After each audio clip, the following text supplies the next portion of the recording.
something I need to say to all those passing by outside this little room where I've been staying. But the door is broken, the window's locked. I'm waving through the glass to get somebody's full attention, but they all just move too fast. Hey, I got a thing to say, can you hear me through the glass? I got some useful information about your future and your past. Hey, I got something to tell you, can you hear me through the door? I got some useful information that will satisfy your soul.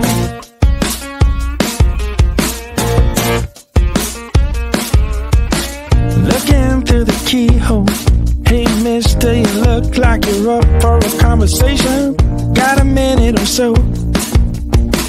Take a look at this computation. I got it all figured out. It's all 2 and 2 is 4 and 4 is 8. Everyone listen up now, 'cause we are running late.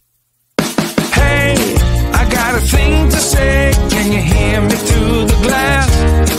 I got some useful information about your future and your past.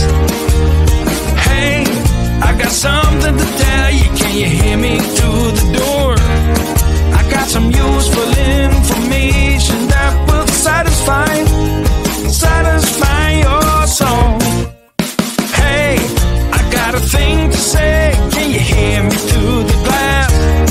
I got some useful information about your future and